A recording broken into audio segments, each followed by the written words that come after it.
Hello and welcome to the Zach Think Share podcast as I share what I'm thinking about. And today we're joined by Professor uh, Neil Shiminski. I say hmm that right? Yep. Um, Neil, I've been following you for somewhere around a year. I think we were tagged in something together. And pretty much whenever that happens, I'm like, I think this is probably a good person I should be friends with. hmm And I think you and I have DM'd for a handful of months. Uh, I've noticed my other content creator friends is like whenever one of our videos goes sideways, sometimes like we're the first ones there for support. It's like, ooh, they're eating you alive in the comments. Hang in there. I think I often appreciate the challenges of being a content creator. I've been a big fan of what you've been creating because I think you call out the manosphere, as you like to call it, on like hmm the toxic masculine sort of habits and things that they say. But better part of what you like, I could probably do that, but what I'm not capable of doing is using the level of academic jargon and delivery in such a way that it's accessible. I suck at that. One, I just don't have. I don't have some of the academic language I think to describe the things, and I feel like I get significantly smarter listening to you. You also, I feel like one because you're an actual like college professor, and like I think generally you don't mind going into the weeds and like looking at studies and stuff. I can't be bothered with that a lot of times. And so a ton of my content is much more in personal experience rather than digging into Right. some data. So I really appreciate you for bringing up these things and making thoughts and ideas accessible. Like the video that I was thinking of the other day was uh, you were calling out, I think it was like probably a Christian leaning thing where they were talking about the amount of partners screws with like the ability to have children. And you're like, no, there's Yes. just no evidence to back this up. So I feel like you're defending things that like if I saw that I'd be like, that doesn't feel right, but I have no language to back it up. So thank you for the service you're doing out there. And let me ask you this is what is it I'm sure it's fun for you, but like hmm is there like a driving either ethical or moral or just like what's the force behind that gets you going on it? Well, it's not just one thing, right? Um, part of it is anytime I hear misinformation, especially misinformation that is expressed as confidently as it is by some of these men in the manosphere. Um, I have that knee-jerk reaction to, at first, like you were describing, say that doesn't sound quite right. But then, because they have entered into my professional sandbox, um, I can very quickly step beyond. That doesn't sound quite right. To I'm sure that it'll take me 3 minutes to find the actual information here, to find the correct data, to find even the maybe the source, because often there is one source that they're relying on when they say a recent study said, and okay, I'm going to go find that. I'm gonna see who wrote it. I'm going to see who published it. What is it that they were studying? And is what we're hearing right now a fair representation of that study or that research, or is it a distortion? Um, Sometimes they'll say studies say, and then I look it up and it's like this is a study on mice. You would be shocked at how frequently that happens. It's like you, you didn't say that this was lab animals. So part of it is just that drive as somebody who works in this field, who feels that no, if you're going to share information from our field, you should be getting it right. Hmm. But there is also that moral imperative, where it's I want the world to be better than what it is right now. I want people to be their best selves. I want us to privilege empathy and kindness. And here we have an entire online community that seems very much aimed at making people angry, stoking their rage, encouraging them to act, only in their own self-interest. Um, and so I also feel a very strong need to undermine their mission. Not just promote empathy and kindness and love and care for one another, but also to reveal that the emperor has no clothing. These Hmm. men do not know what they speak of. It's it's super fun just watching the level that you're able to like tear them apart what looks like quite effortlessly. One with like the 3 minute Google search, which I'm sure you've gotten increasingly efficient at, but the words you're able to use to describe like the mishits.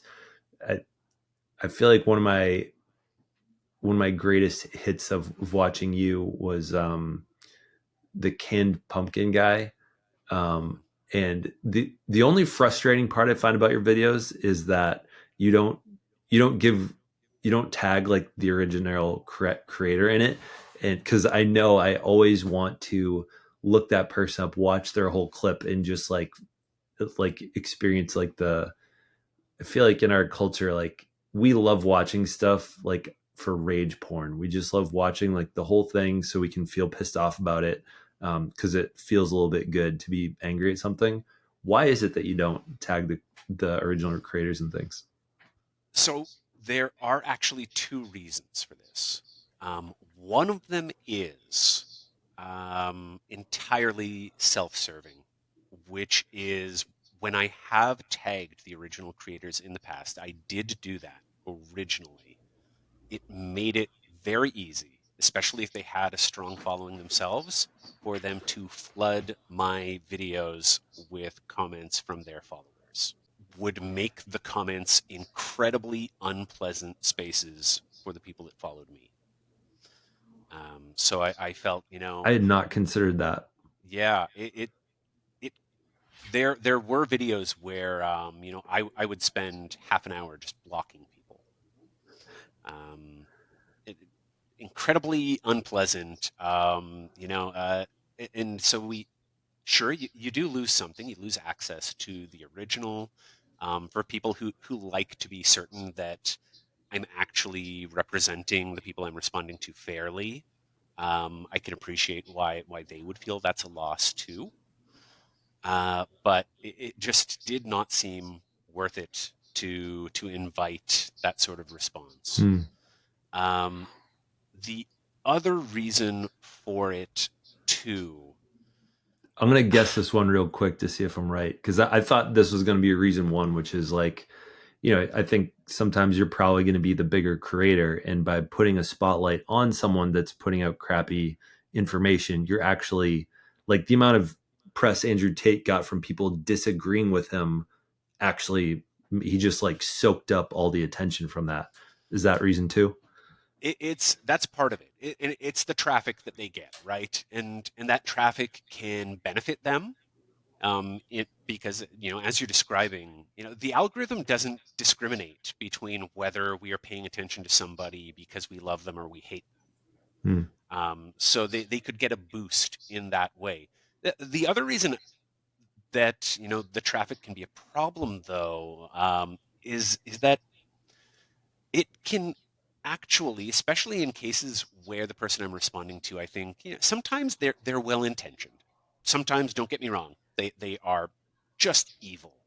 But other times it's somebody who is coming from a place of wanting to be helpful and they're misinformed, or their own ideological biases seem to be interfering with their ability to interpret the information.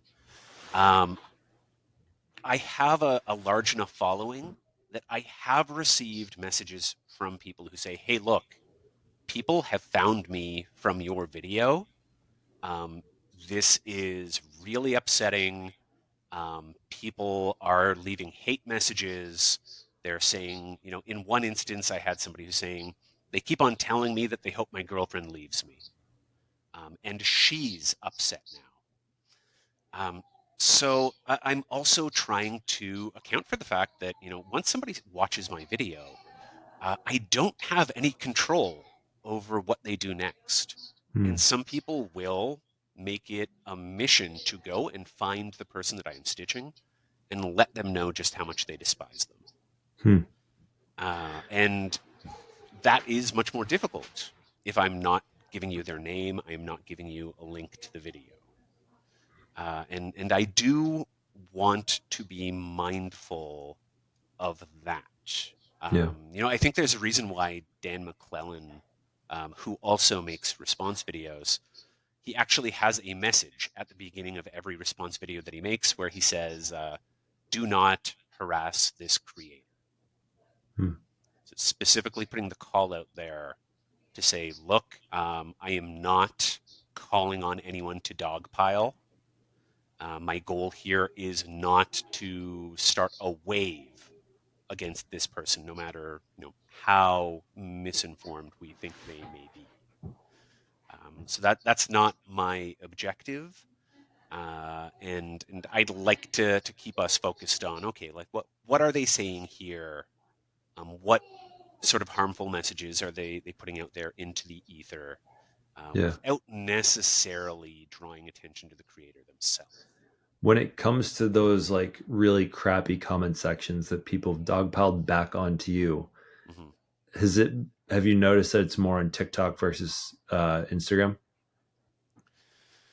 Um, More recently, it is certainly more common on Instagram. I simply get more comments on Instagram. Hmm. And you know what? I One thing that I like quite a lot about comments on Instagram is that it's very clear that in the first couple of hours, Instagram is showing my videos almost exclusively to people that already follow me. Yeah. So I know in those first couple of hours, uh, that I'm going to enjoy reading the comments. Yeah. After that, who knows? Yeah. Um, but yeah, the volume of comments is just so much greater on Instagram that it's much more likely to happen The thing I always kind of go back on, because similarly, I try to be mindful, I think, of like when I'm kind of talking shit about somebody or like, there. Hmm. calling them out on what they have to say. Like recently there was this creator, she pretty much said, I'm just going to say it that, being a working mom isn't that hard. Like being a stay at home is not that hard. I think, and she's like 6 months postpartum. And I didn't do the disclaimer at the beginning. I'm looking back now that you've presented that idea. I think I wish I would have, but I did say at the very end, because, I think I share a pretty significant amount of my own life enough that, um, people are happy to pigpile on me, and on my wife. And, I said as a disclaimer at the end, I was like, I look forward to their follow up video. I think most content creators are a good content creator. I think is happy to eat crow, when they recognize that, maybe the message landed flat or it just wasn't heard or wasn't received well, or, they recognize they use some language that they wish they could take back. I also try. I don't done it a little bit differently now with, because Alyssa started making a couple of videos and she's felt the courage to join social media. Is I know I have probably tougher skin than her because I've made somewhere between 3 and 4 thousand videos since 2016, and I've gotten a significant amount of a lot of homophobic stuff actually back on YouTube in the day. A couple of videos talking about having a pride flag in my classroom. But I've slowly, one of the ideas I had was I always wanted to post things that I would just either stand by or acknowledge that I made a mistake, but keep the video up. And I'm curious, have you ever found yourself making a video and you've really debated whether to take it down? And like, what's your thought process around moments like that? Oh, absolutely. Yes. In fact, I took a video down, I think it was just yesterday, because somebody messaged me to say that that I got a detail wrong. It was a video about um, the female body's immunoresponse to the presence of Sperm. sperm. Yep. hmm And and I was responding to a video where somebody greatly exaggerated that response. Um, and I pushed too hard in the opposing direction, and made it sound as if there is no immunoresponse whatsoever. So my language was not just unclear. Like I watched it again. I'm like, oh, I completely misspoke. Hmm. That detail, it does sound like I am saying there is no such thing as an immunoresponse. That's just wrong. Um, so I've removed that video from TikTok. I don't think I removed it from Instagram, but I probably should because I don't want misinformation out there. Now, when I do that, and it happens somewhere between I'd guess 5 and 10 times a year, where I go back and I'm like, Yeah. this is just not like it's not up to the standard that I want to hold myself to. Um, there have been times where I would then post something to explain or to clarify. The problem there, and I realized this once with a video that went viral, where it was pointed out that I, I had made a joke, and this was a joke about a Marvel movie. But, context being what it is, and, this video is watched by 1 million people who, most of whom have maybe never even seen my face before because I don't have 1 million followers. Hmm. The sarcasm was not hitting right with large numbers of the people that watched it. Hmm. And so when I was making a sarcastic point about a woman in the movie who was given so little to do that if you had replaced her with a houseplant, nobody would have noticed. Um, that was interpreted in a very sincere way to say, "Oh, so you're calling her useless? You think this woman is useless? Like, how dare you?" Versus you were actually calling out maybe the filmmakers and the way that they cast the character and the way that they should have been based on the comic books and saying, look, this lady has value. The way that they cast it, the way that they shot it and directed it and edited And the it. way that her character is written, Yeah. she was simply not doing anything. Frequently, she was just on screen to be there.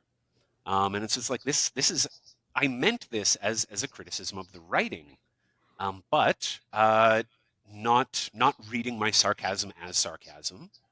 I can absolutely see how somebody, especially if they feel some great affinity for this character, for this movie, I can see how somebody would perceive that as an attack. Hmm. Now, I made a follow-up video um, where I apologized for being flippant because like whether or not you perceive the sarcasm, it certainly did sound very flip. Um, but what that served to do was call more attention to the original video, which upset more people. Um, and so from that point forward, I decided that where in situations where I Daddy, felt I want one. Oh, hello. I want one. Thank you for the toothbrush, Everly. Do you want to say hi? Oh, thank you. Mwah. Do you want to say hi? No. Okay. All right. Bye bye. Yeah, Martin. Bye bye, honey. I'm going to enter that phase again. I thought I was you know well I thought I left it behind years ago, but I have a 15-year-old and I One. have another one on the way now. I saw was that meant to be direct? Was the one where the shirts were like puffing out too far? Was that like meant to be mostly like a pregnancy announcement video? Oh, yes. Yeah. That was our our friends online already knew, my I'm in a content creator Discord. Everybody there had already found out, but I thought, let's do a cute little public facing video too. A content creator Discord. So do you shoot the shit on the regular with a couple of other content creators, almost like this, but in a more passive way? Yeah, so it's largely the most active people actually are academic content creators, academic and other professionals. So um, professors, psychologists, lawyers. That wasn't even by design. It just happens that those are the people who are the most active, and it's a nice place to complain. Hmm. Uh, you need those venues, right? I think that the recent topic that we were all ranting about was, you post something about a given phenomenon, and so here the inspiration for this conversation was a video that I made where I was talking about gym culture and bodybuilding, Mm-hmm. as being having very close ties to patriarchy. Um, that bodybuilding as a practice promotes male homosocial bonds that by design were intended to exclude women. And I had somebody message me to say, you know what? I generally love your videos. I think that your points are spot on, but I'm a bodybuilder, heavily involved in gym culture, and this just doesn't reflect my experience. And so the discussion that we were having in this Discord is like, what is up with the people who are like, you know what? My specific experience is not reflected in what you describe, and so therefore you're wrong. Hmm. Um, which is just it's a frustrating piece of feedback to get. And it's like, well, yeah, it's any individual person's personal experience certainly could deviate from a larger social phenomenon. Um, but your personal experience doesn't necessarily invalidate what has been a culture that has existed for over a century, a practice that has existed for 100 years. Um, and I don't want to say I'm sorry, because actually, if that doesn't reflect your experience, if you've had a far more positive, inclusive experience, that's awesome. Yeah. Very happy for you.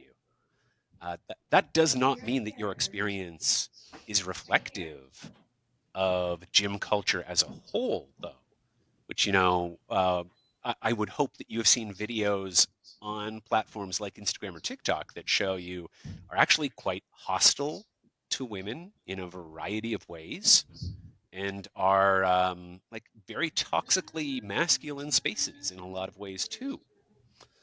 Um, but I feel like I've gone off on this whole aside now, but it's nice to have those spaces where, yeah, passively I can be like, oh my god, what is up with people who post these comments? And the very first response was somebody who has about twice the number of followers I have, who's like, oh dude, it's only going to get worse. It's like the larger you're following, the more people who are like, I think you're wrong because I haven't personally seen that. Yeah. I want to pivot for a second Sure. because so Alyssa and I'm kind of ashamed to say that it took till January this year to watch Barbie for the first time. We watched it again last night for Valentine's Day, and I think it was one. I wish I had watched it all the way back in last July when it came out. There's just so much content I probably would have made out of it. Now it just feels like it's not nearly as topical. But Mm. I'm really curious as to what your take is on kind of the experience that Ken goes through in the movie because this definitely, there are a lot of moments where like I'm like trying to trace the jargon of like patriarchy, and I think you understand it on a better, like more more in-depth level than I do, honestly. I know that I'm pretty sure I can pretty closely quote that part that Barbie says when they like come to the conclusion um after America's like monologue mid movie, and she's like, if we call out the cognitive dissonance of what it is to be a woman inside the patriarchy, we take its power away. I think I actually understood I can like that sunk in. What I can't and still struggle to put together is when Will Ferrell, they catch up to them in Barbie Land, and they've just reset the constitution, and all of a sudden Ken finds out like, oh damn, like this, the was it Kenland or Kenland Kingdom Kingdom. um has broken, and Barbie's kind of letting him down, and he's having this like kind of childish fit, and she's like, well, who are you? Like, you don't have to be without me. And he's like, Ken is me. And it's like he has this like identity crisis, and then he goes into like an identity shift slash like understanding who and what he is. And that part I'm still struggling with what he actually figured out in that moment. um and I'm curious, like, how, if you had to describe the how he identifies himself after that conversation, when he goes from super disempowered, struggling with his own existence, to like pretty happy to be alive. What do you think the transformation is he goes through in those minutes? I don't think we get a really satisfying resolution with Ken's character, and I suspect that that is the point. Hmm. Because that cognitive dissonance that Barbie is working through, Ken is experiencing it too, and I think he only recognizes it as a form of cognitive dissonance there at the end. But we don't get that journey of working through it and coming out the other side with a clear path forward. Um, what what we get, if we get anything at the end, if we get a little bit of growth, then it's the recognition that he too, even when he has access to power and privilege, when he feels that kingdom is enabling him to be something more, um, it's only at the end there that he can admit that, well, he's also restricted. There are also restrictions placed on him, um, which is the state of men under patriarchy.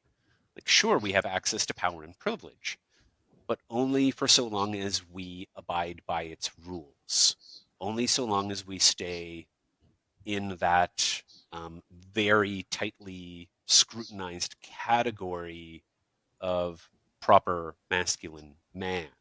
If we venture beyond that, um, if we decide to use that power in some sort of liberatory fashion, then we risk losing access to all of it. This is something that I am incredibly cognizant of in my teaching, something that I try to be cognizant of in other work that I do, um, where it's I want to show men that we can push the boundaries, that we can take on roles and qualities and develop abilities that are more commonly associated with women, with femininity, while also knowing that if I push some people too hard too fast, then I will lose my authority in their eyes.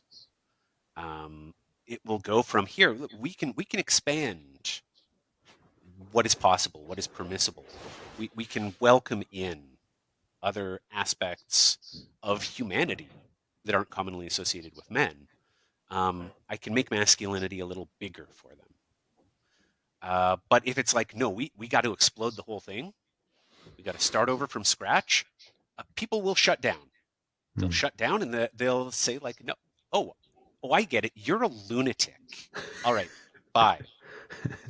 Um, and so at the end of the Barbie movie, I think, Ken is still coming to terms with defining the problem. Mm. Um, and I think that's probably one of the reasons that so many people were eager for a sequel because like, okay, so what does tomorrow look like for Ken? Mm. Because we don't know. Yeah, because we know he has the shirt that says "I'm Ken enough, Ken enough," Yeah. but what does that mean in his head? And as I actually asked Alyssa to pause the movie so I could like speak a thought out loud, Hmm. not even necessarily to communicate it to her, but to communicate it to myself to see how it. Like I think whenever I shoot my videos, I end up shooting them almost always twice because the idea I have to hear my own idea out loud.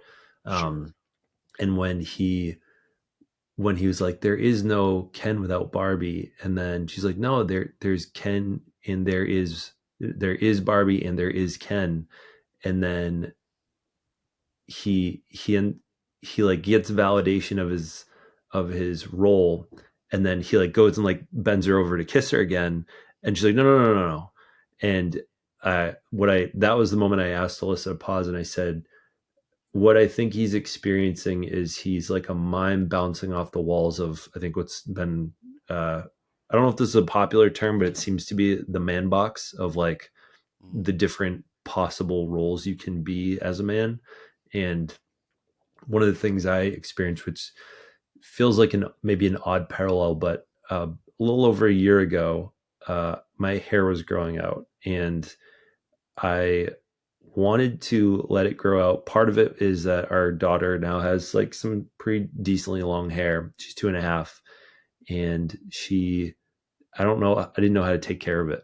It mm, was getting to the length that my understanding as a short haired person for all my life was no longer sufficient to take care of it.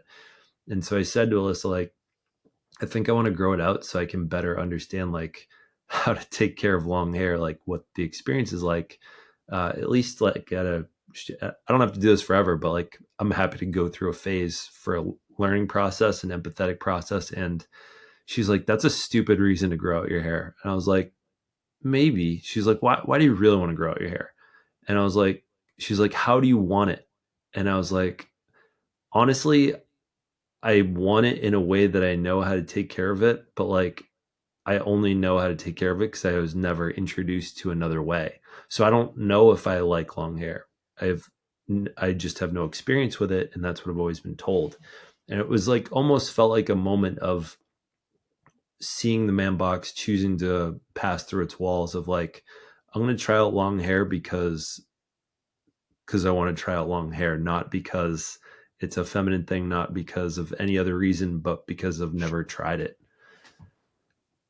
And it was I'm grateful that phase is over. I'm back to short hair now. It's much more efficient and easier to manage, and it's a not that funny of a reason, but we ended up slicking it back. So we are going to take like family pictures. It's like you can't hide it with a backwards hat like you always do.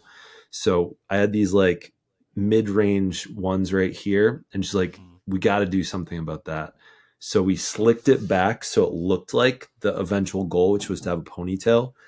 And I saw it, and I had like a call that night while it was slicked back, and I was like, I look like a 1990s like teenage villain, with like with like a LL Bean shirt like around my waist, and I was like, nope, I'm done with that. I'm glad that I got to fast forward 2 months by slicking it back, attempting a family picture. Um, Looked too much like one of those villains saying that there's no place for your kind at our country club.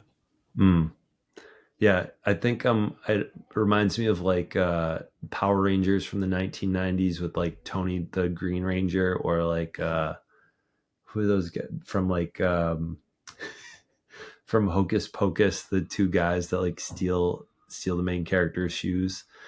I think Oh they all had wow, like okay. long hair and ponytails. But yeah. Um, Neil, I know you talked about possibly writing a book, Mhm. and that's of interest to you. It's something that you may or may not be working on. One, what can people expect? But two, like, tell us a little bit about the vision behind it. Obviously, there's a market for it because your content's been doing so well. But like, why do you think there's a market for it? So I receive a lot of unsolicited DMs from people who just feel like they don't know where to turn, who to turn to for help. Now, in some cases, that there are a few different kinds of people, I'll say, who send me these DMs. A small number of them are boys and men between the ages of 16 and 20. Oftentimes they'll say, look, I think that my politics are feminist. I want to be a better friend and a better ally to the girls and the women that I know. Um, I don't know how to do it. I don't know how to support them. I don't know. I also don't know how to push back against men who are calling me names for it or who have targeted me for Hmm. it. And so they're like, whatever you can give me, whatever sort of advice or resources you can direct me to, like, please. I also get quite a few messages. The majority of messages, in fact, are from women who either have a partner or they have children who they feel are well intentioned, who are trying to do the right thing, are trying to do right by them, but they need a little bit of direction too. And I do my best to share resources with them. Unfortunately, with my particular background, um, a lot of those resources are more academic than what they would like. What they want is, they want the equivalent, the male feminist equivalent to something like a Jordan Peterson book Hmm. that says, "Hey, here are 12 rules to live by. This is how you should operate as you move through the world, and this is why." Um, I have a decent book that might be good for. It's not Jordan Peterson. It's are you familiar with Liz Plank? I follow her on social media. I got the privilege of meeting her the other day. Kristen Bell connected me with her. Um, Oh, cool. but she wrote the For the Love of Men, which of the books that I've been reading in the past like 2 years or so, a lot of them have been very much about like the challenge of being women within patriarchy, and she does a really good job, I think, diving into the challenges of being a man in the patriarchy. Um, she does get pretty academic in nature. Like I listen to her book and I already feel shameful about the book that I'm working on with the level of detail she goes into and her resources and her citations. But I've found that that has been a really good one. Simple things like she a couple like stories that I remember really well is there was a trans man who had lost like a loved one, went Hmm. went to their funeral and like got far less like hugs and affection and like empathy from the people around them because they were a man. Or like what was the other one, is that and no, this is how I always preface my stats and quotes in podcasts because I know I'm going to get it wrong. As I say, I know I'm going to get the stat wrong. I remember being wowed by it, and don't trust the number, but trust that there's some level of wow factor around it. Is something like maybe double the amount of men are more likely to go homeless than women because of their fear to like reach out to the people around them. something like that. It was in one of the earlier chapters, but Hmm. I felt like I would recommend as a resource, that's been a pretty good one for me to come to grips with the challenge of being a man in society. And she cites like, I think there was a couple NFL players that were gay and like the challenges that they had of like being the first openly gay men in NFL. Um, so if they're looking for a book and a little bit less academic, that's where I'd recommend they go. Yeah, my go-to recommendations tend to be bell hooks, precisely because bell hooks of even though she was herself an academic, um, she avoids filling her books with citations and references that she feels like can get in the way, Hmm. and even signal to readers that maybe this isn't for you. So Hmm. she tries to be far more inclusive and accessible in that way. Bell hooks. That's wait, don't tell me. I haven't read it yet, but I think it's in my Audible library somewhere. Is The Will to Change? Yep, yep. So that would be sort of recommendation number one most of the time. Um, and it's funny because as I think about this book and I have a lot of notes, I have an outline. Um, I have to put aside my distaste, like my knee jerk distaste for like the self help category, Hmm. because there is so much bad stuff in those books. So many books that look like they were written to like exploit vulnerable groups, right?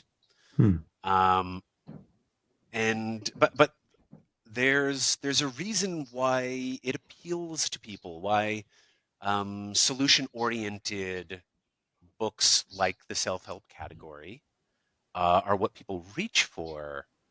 And as much as my own inclination is to, okay, I start with the background. I have to establish the existence of the problem, and I have to tell you why the problem exists, the various factors that need accounting for.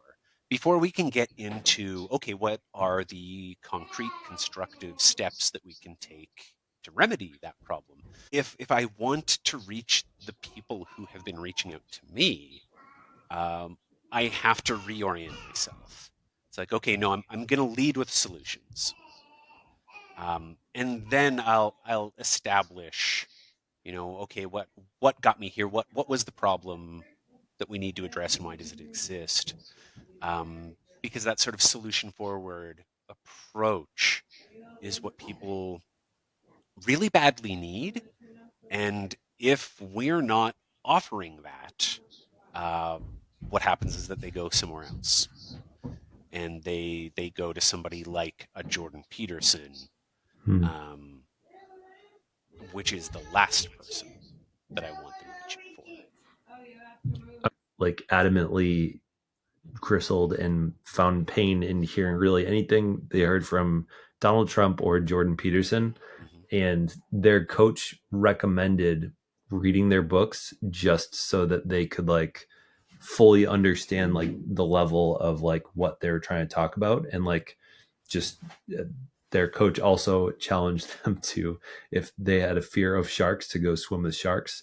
So it was interesting enough to hear that. But I'm curious, have you dove into Jordan Peterson's work at all? I have not. I've read parts of his big book, the 12 Rules to Live By. I read, yeah, I've read pages of it. I could not bring myself to consume more than like 2 pages in a single sitting. Hmm. Um, he has this rhetorical approach, um, that seems to be characteristic of propagandists, honestly. Which is one of the reasons why I recoil against this style of writing, where he opens with a truism of some kind that honestly nobody can argue with, or that it's very difficult to argue with, and that's how he gets the buy-in. So, his 12 rules to live by, he has one that's like, always clean your room or keep your room clean. It's like, okay, I can't see any reason to say like, absolutely not. No, we should all live in mess. Chaos is wonderful. It's like, oh, there are always exceptions, but generally speaking, keep your room clean is good advice. Um, and so Sounds like a there's Trojan horse for like some like that deeper seated BS that comes after it. exactly. And that is his rhetorical style. I'm going to start with something that you should agree with. Like, who could possibly disagree with me here? And then you get 1,000 words in, and you've been nodding along to start, um, and he ever so slightly keeps pushing toward a takeaway that is very different than where we started. But it's like, okay, if you agree with premise A, then let me introduce an analogy. Like, isn't it a lot like this other thing? And if you can follow me along that path, then let me take you to, and you're like, wait, whoa, how did we get here? Um, and that's the sort of thing that I feel like I can recognize with like the background and the training that I have.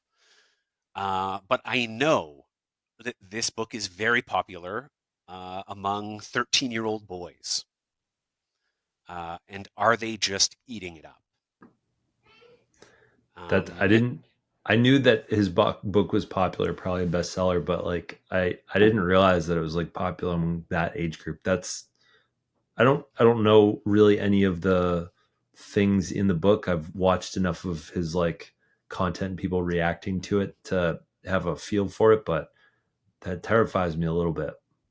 he um, he and Andrew Tate. Uh, I didn't have a great understanding of just how popular they are among like middle schoolers until talking to my daughter about it. Um, when she there was a graduation ceremony for eighth grade, and each of the students were asked to choose an inspirational quote.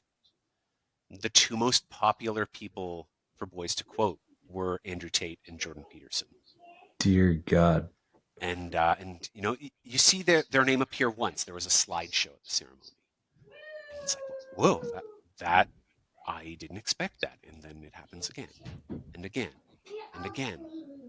And I sat down with her afterward, and I'm like, they are really popular, aren't they? And she was saying like, oh, all the boys love talking about Andrew Tate. They they Andrew Tate is their hero.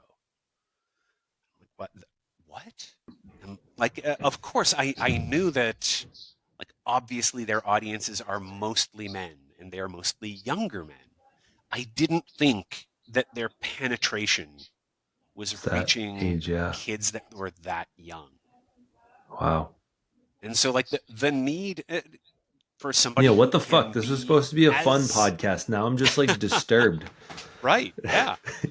The need then to have messaging that is as accessible to people that age is actually really dire. Hmm. Like, we need people who can also reach 13-year-old boys. Since talking with your daughter about that, have you Mhm.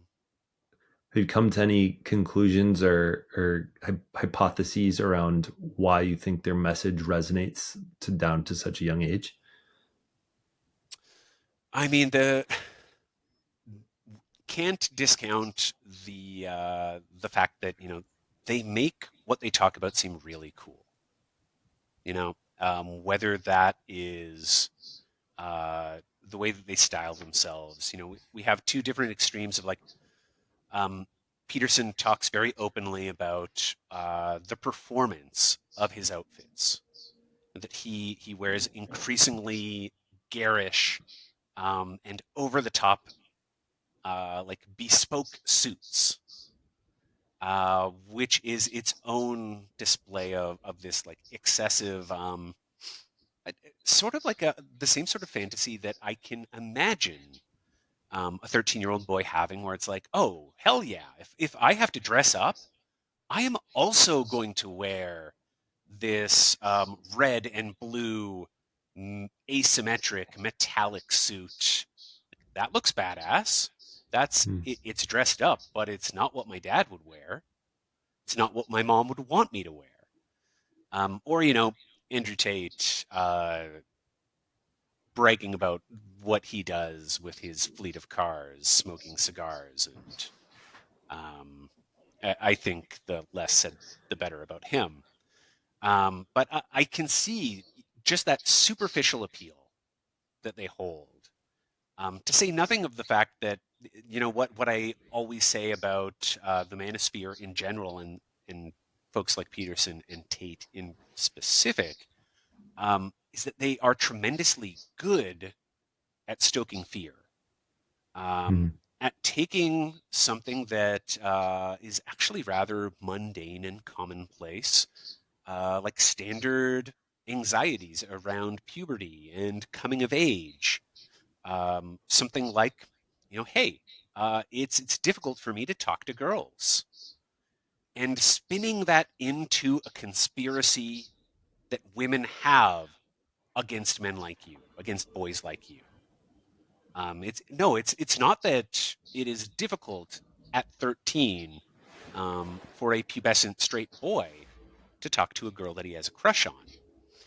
It is that the woke mob, led by radical feminists, is creating a world where you are not allowed to talk to girls. Hmm. That's what it is. What you are butting up against is a movement designed to deny you the ability to talk to girls at all, and we have to destroy it.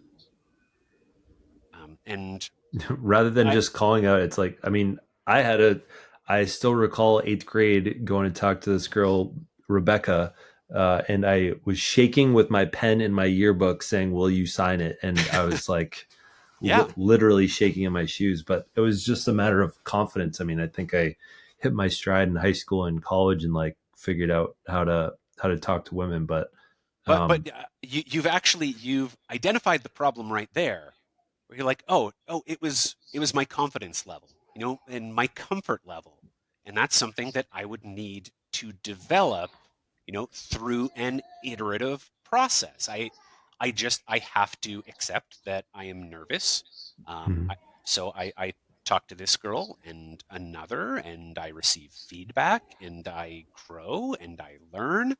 Um, but it's so much easier if somebody says, no, actually, it's a conspiracy that is out to get you and people like you.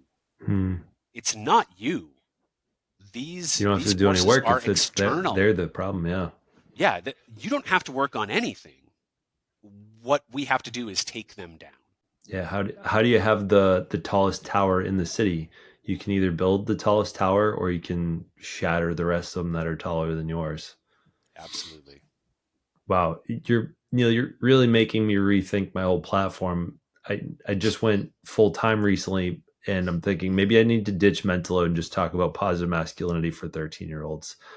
I know I can't do that, but like it feels tempting to pivot that way now. Uh, I mean, the mental load, obviously, huge part of the discussion anyway. I would never want you to pivot away from that. Um, All right, it, you it's manage the confidence for the 13-year-old boys. I'll work on the mental load. there's so much, right? There are so many there's so many different problems that need addressing, that need champions to take them on. And I think what you're describing actually is when you're like, well, whew, now should I be talking about this too? Like this is a problem that I run into too, where there Hmm. there are videos that I make, and I've set myself these strict 3-minute limits, in part because it helps me maintain focus.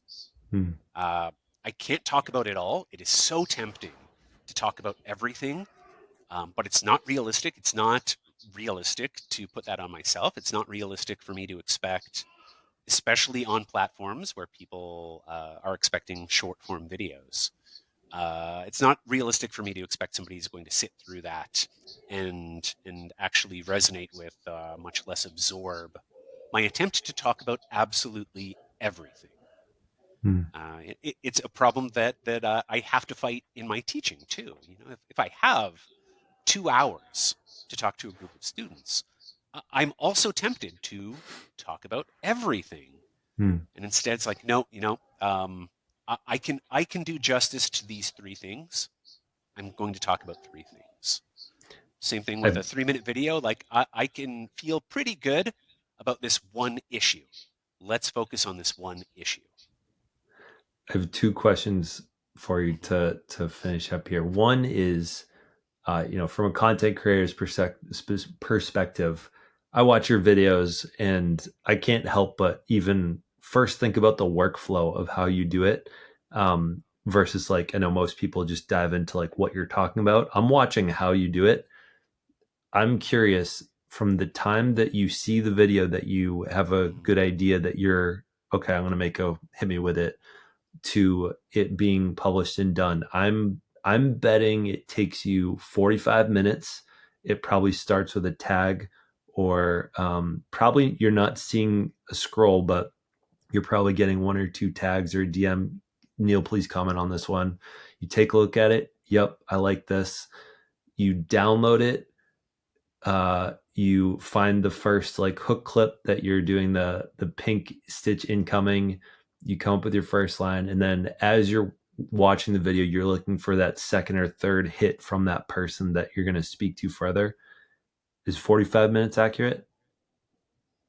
It depends.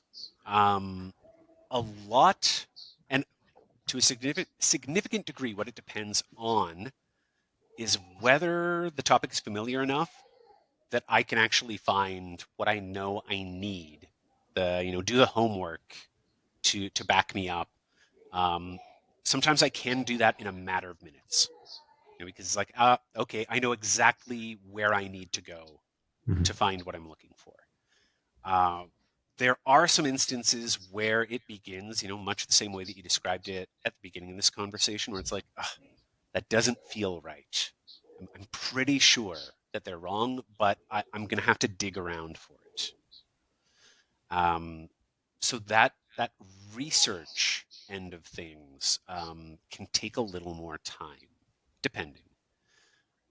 But there are certainly times where somebody sends me a video. I'm like, oh, this absolutely, um, and I know what I'm going to say. I save it. I cut it up into chunks. I get my notebook out and I break it down segment by segment. I don't break Wow. down what I'm going to say. I just I have like a few keywords for each segment. And then I will go through, I'll throw the research up behind me when it feels like it's needed, um, and then record the separate segments for each response to their segment. And that on the short end would be 30 to 45 minutes. Um, but if it requires a little more work on the back end, then it can go over an hour.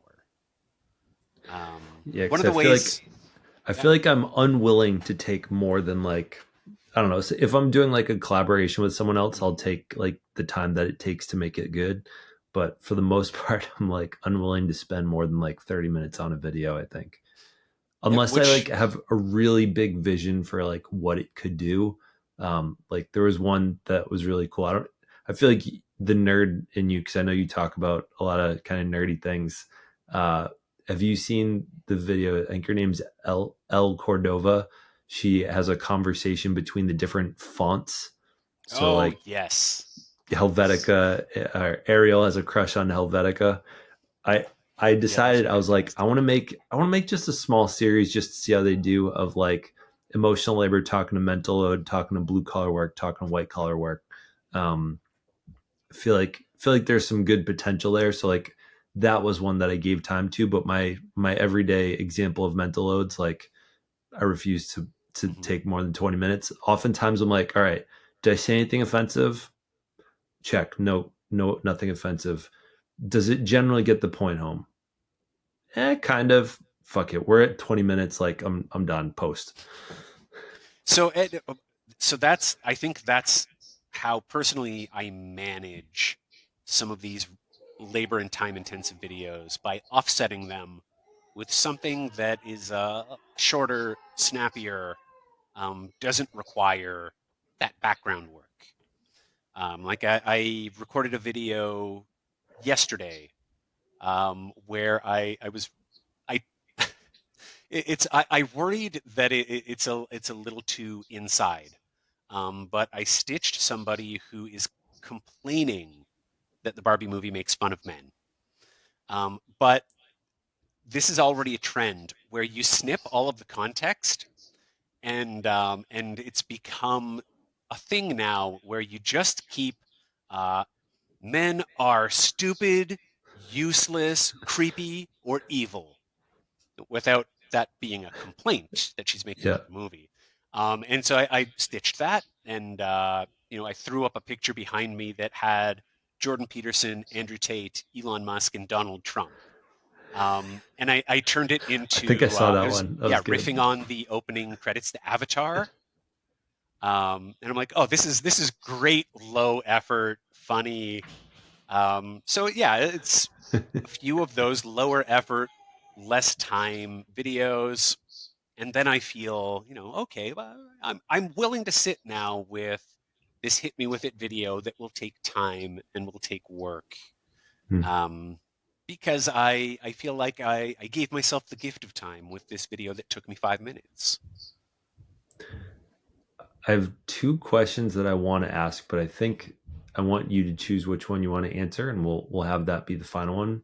So I'm going to give you two options. One, Okay. so I was a teacher for 8 years. I was a content creator for 5 or 6 of those.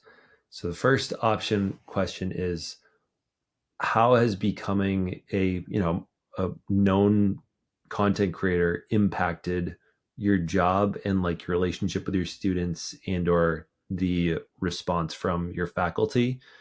And two, I think I just lost it. Hey, that's okay because that's a great We're gonna question stick to with that speak to first right one. there. Yeah. Um, it seems to be it's less meaningful to my students than I actually thought it would be. Um, it is rarely mentioned to me unless I make reference to it first. Hmm. Um, in fact, I'm trying to remember whether any of my students have ever made mention of it before I do. I did have a funny situation where somebody was referring to me as Professor Neil. It's like, oh, I introduced myself like just as Neil. I'm like, hey, call me Neil. Like, I don't think I've ever referred to myself as Professor Neil. Like, I wonder where that came And from. so you're wondering if they're quoting you from like Yeah, your so presence on social media? is it just that it's awkward or it's strange to admit to the person teaching you that that you recognize them? Like maybe that's it. Hmm. It's isn't this like a very universal thing? Like your teacher doesn't exist for you outside of the Outside of classroom, the right? classroom, yeah. You run into them at the grocery store and like this is really unsettling. Why are you here? So Broke the maybe it's a fourth little wall. How bit, dare yeah, you? absolutely, yes. So I think it might be a little bit of that they just would not tell me if they had seen me.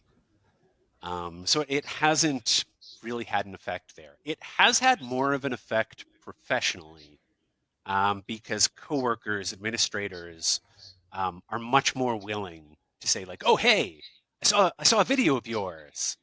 What's up with that?"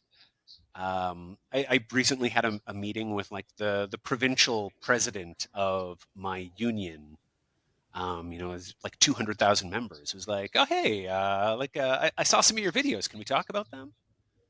So the way that it then We have these relationships. It does a lot to close the distance between somebody who otherwise Hmm. I don't know and I've never spoken to.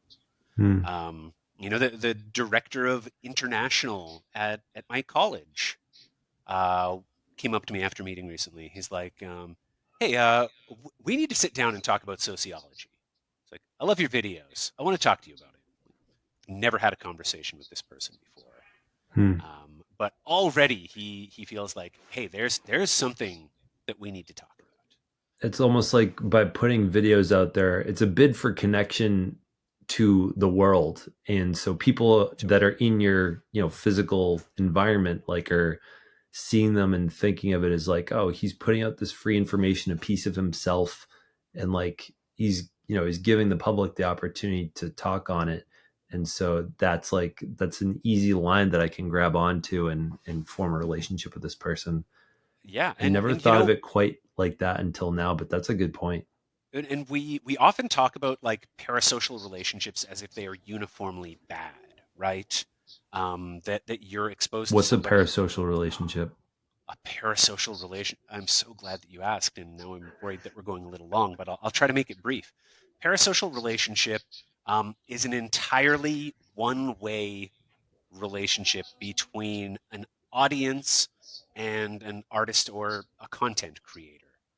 So you see somebody on a screen, and you see them regularly. You feel like you know them. You even have an emotional connection to their presence. Hmm. But that person on the screen, not only do they not know you, they don't even know you exist. Hmm. And so, parasocial relationships, think of celebrities and fans. Fans have a tremendous investment in that actor or that character that the actor can't even reciprocate. They're not aware of you, and to the extent that they do acknowledge you, it's like we're talking about a difference of several magnitudes in familiarity and intensity. Uh, and the focus in, for instance, something like fan studies, which is where most of the discussions of parasocial relationships emerged, at least in the scholarship. Uh, Parasociality is often described as like something that should concern us. Like we derive benefits from it, definitely. The reason that we are fans of particular people is because it's satisfying. We get enjoyment. We find communities of other people who enjoy parasocial relationships to Hmm. that property. But we have real community. We have real relationships with other fans. But that parasocial one, um, it's touchy because you do, in some cases, you have an emotional connection to a character that is not even real. So it goes beyond the actor, the real person. But now it's just a performance. And what happens if they let you down? What happens if that character ceases to exist? What now? And we know that it can be pathological. That reminds me of, so I mean, I'm sure you know by now, so I offer services to work with men to help better Mhm. understand mental load. And oftentimes, like, I'll get on a call, the guy will be like, yeah, I'm pretty interested. I think I need to talk to my wife about this. Like, sure, that's great. Let's schedule a follow-up call. Would you like your wife to join? And I, since most of most of the guys that find me have already been sent my videos to them from their wife, so Mhm. I know that their wives are already aware of my existence.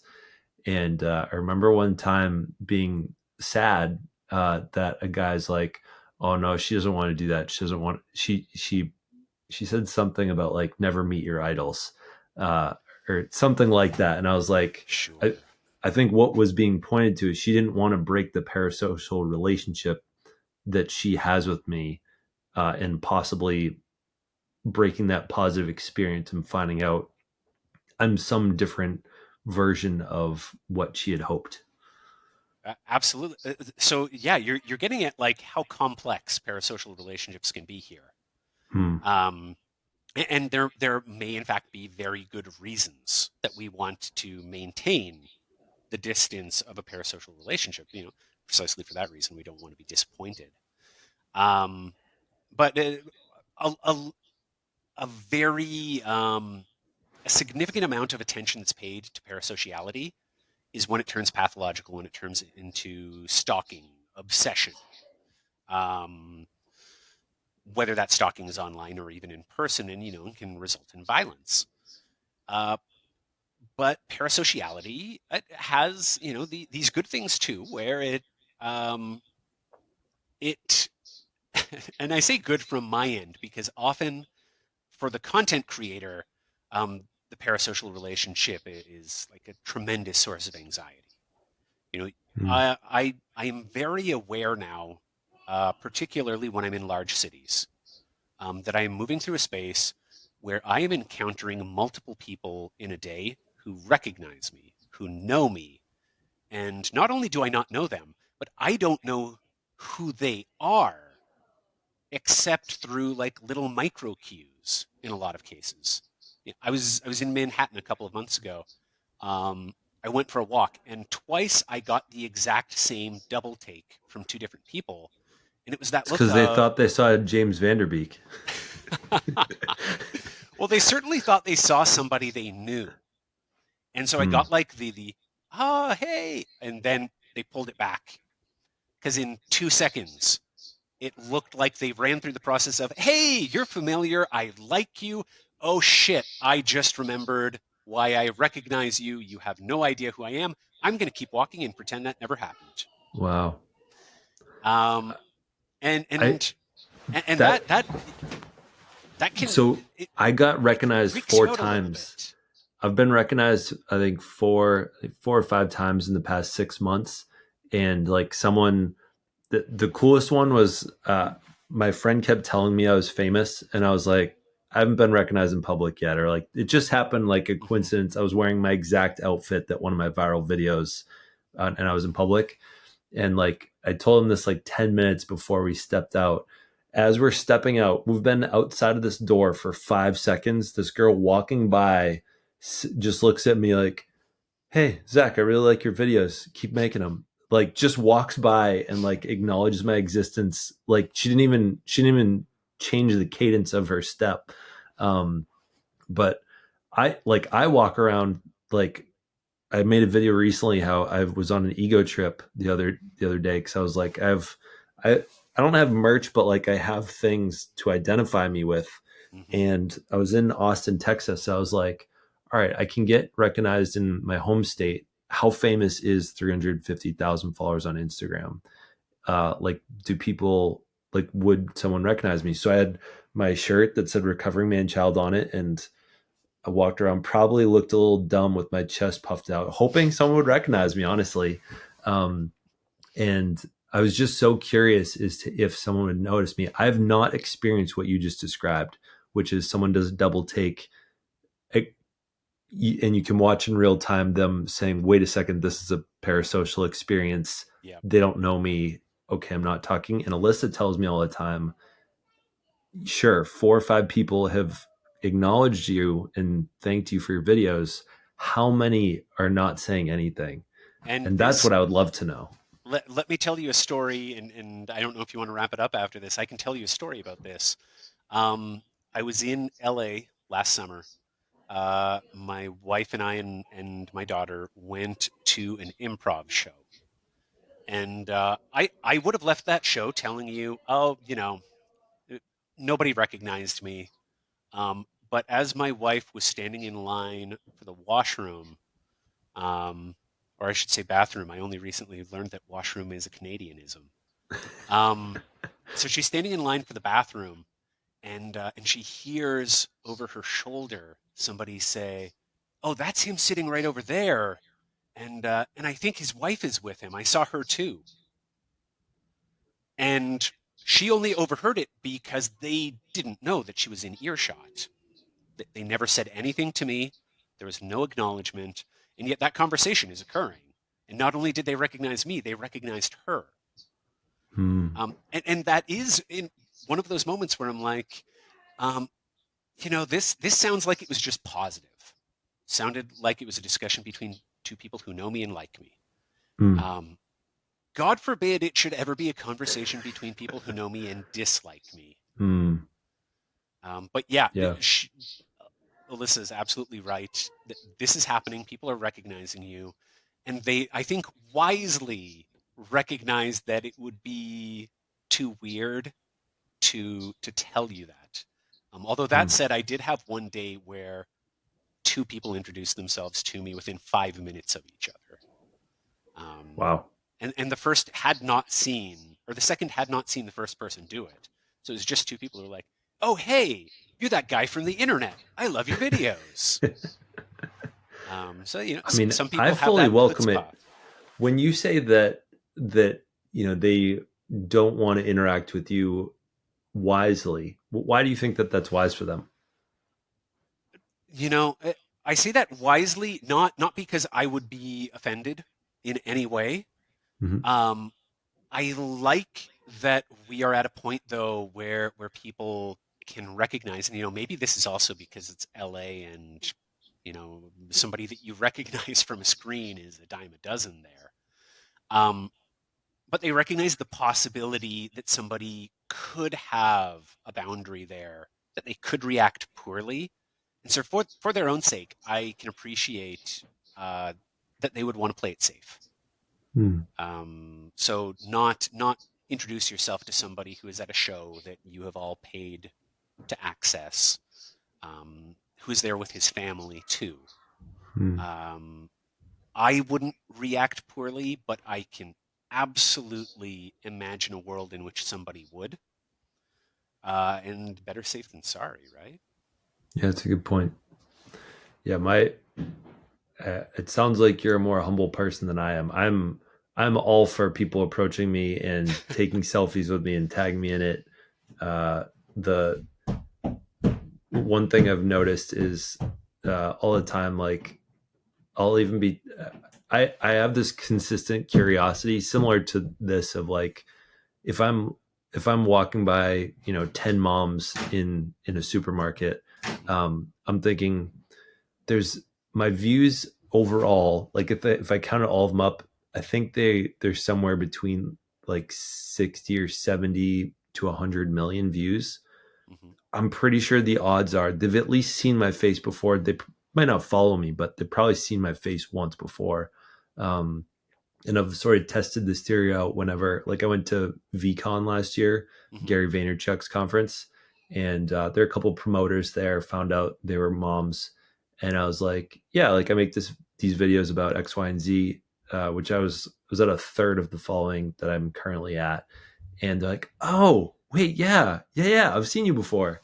So I think a lot of people have it. I'm so curious as to like how many people have actually seen me before, and I don't know how much of that is curiosity for my human curiosity's sake versus like my ego wants to know how famous I am. I'm not going to make it. I don't want to give the impression that I am not curious about this either. That I don't find it really fascinating, and fun. Honestly, it's fun when somebody is like, "Oh, hey, I recognize you. I love your videos." Um, but I also I like the fact that I am aware that there are people that recognize me and think, I don't want to run the risk that I am harassing somebody. So I'm going to be hands off just as a rule, which Hmm. I do think is probably a good approach in general. I will Hmm. also add here that when I am out, I rarely wear my glasses. If I It's like did a want key to be indicator. recognized, yeah, if so if I go to a conference in the future, I'm going to be wearing these. Hmm. I'll make a point. Like I know that it's one of like my signature visual elements, right? Yeah. Um, so I do wonder if part of it is 99% of the videos that I post to Instagram and TikTok, I'm wearing the glasses. Yeah. If I were wearing them every moment in public, would I actually get a lot more Yeah, how many attention more than clicks would maybe. you get in person, right? Yeah, and similarly, Yeah. like I wear this hat. I feel like by now I've worn this in probably, I don't know, two, maybe 1 or 200 videos by now. That I feel like this is my most recognizable like thing. But fun fact was that I worked for a software company. I Hmm. met this guy in person that I had been on Zoom calls with here and there for a couple months. I think I gave him a hug when I met him. Hey, Kevin, good to see you. Gave him a hug. He told me 3 weeks later when we were on a Zoom call again, he's like, Zach, I had no idea who was hugging me. You were taller than I realized you were, and I was like, who the fuck just hugged me? I had Um, that thought actually when you said you were 6'5". I'm like, I wonder if the height throws people. yeah, Um, yeah. it, People, I think there have been a couple videos where I'm like standing in like a doorway or next to a fridge, and they're like, "Oh, wait a second, like how tall are you?" I can only imagine. Like, I'm 6'1", and a couple of times meeting people in person, they've commented on how I'm just a bigger human being than they were expecting me. Hmm. So yeah, at 6'5", that is certainly enough to pose some recognition problems, I'm sure. Yeah. So I actually am going to ask the last question, but I know that there might not be a full answer to it. I figured out what it was. Okay. Is you're thinking about a book. I know you don't have any like free offers besides your very frequent, almost daily content. What can people expect from you in the future? I think the 13-year-olds need a better book. Um, Hmm. Not to say I'm sure Bell Hooks is great, but I'm also wondering if Neil Shiminsky might be a pretty decent author for them. What can people expect from you? You know what? I don't I don't have a lot of specific plans, in part because there's a baby showing up in 3 months. How much can I commit to when I don't know how much of my time is going to be available, Hmm. frankly. Um, so aside from this book that I'm working on in the background, I think that I might be like fully committed right there. Work, the videos that I make, book, baby, and then I still have to like fit time in for my family beyond that, and time for myself. Um, so I think that this next year at least is going to be incredibly jam packed, just trying to keep my head above water. So no great reveals of new projects or plans. But there might be a bit of a shift in the videos that I am putting out there. Probably more videos where I have like a baby napping on my shoulder or Hmm. something like that, right? Yeah. I've noticed that Pearl Mania now has many videos where he's just holding the baby, talking to his phone. Who? Baby's turned away. He's a political content creator mostly. Pearl Mania. Hmm. He spends a lot of time like shouting about what's happening in politics. Gets like progressively worked up. And he'll have like his partner is like asking him questions off screen. That's So he's funny. he's he's bouncing off of her, riffing on what she's giving him. It's a very funny dynamic. Hmm. Well, my invitation for you, from what we've said here, is that I think I'm imagining you have a mostly woman audience. Hmm. I think you should consider making a 2-page PDF on how you might recommend or book recommendations along with how you might recommend moms talk to their 12-year-old boys. um, I think that would be, if that might end up being the audience that your book might receive, I think that would be a good way to, from a marketing standpoint. And I know you made that post the other day, I think from what Carly Waters had referenced it, of like publishers are expecting you to be an entrepreneur, not just Yeah. a writer, which I've been keyed into for about the past 4 or 5 months and started trying to build my email list and trying just to have like take some of my frequently asked DM questions off my hands as well, and just being able to say, Right. hey, there's a very in-depth answer, 6 pages worth actually, for the question you're asking right now. So Neil, thank you so much for coming on. Well, thank I'm you. glad that our parasocial relationship has evolved into a regular, possibly friendship. Um, Same. I've really enjoyed the time with you here today, and you did not break any odd barriers. You're pretty much what I was expecting. You know what? It's funny. I've received that feedback before. People are like, "Oh wow, you're exactly what I imagined from the videos." Um, I'm li- I I think that's a good thing. Yeah, So I'm glad to hear it. yeah. Versus like what I hear is that Johnny Depp is people do not have a great experience meeting him for the first time. He's not he's very much not was it Jack Sparrow at all in person. All right. Well, people, if you're still listening, an hour and a half in, you can find him Professor underscore Neil on Instagram or Professor Neil on TikTok. Thank you again for coming.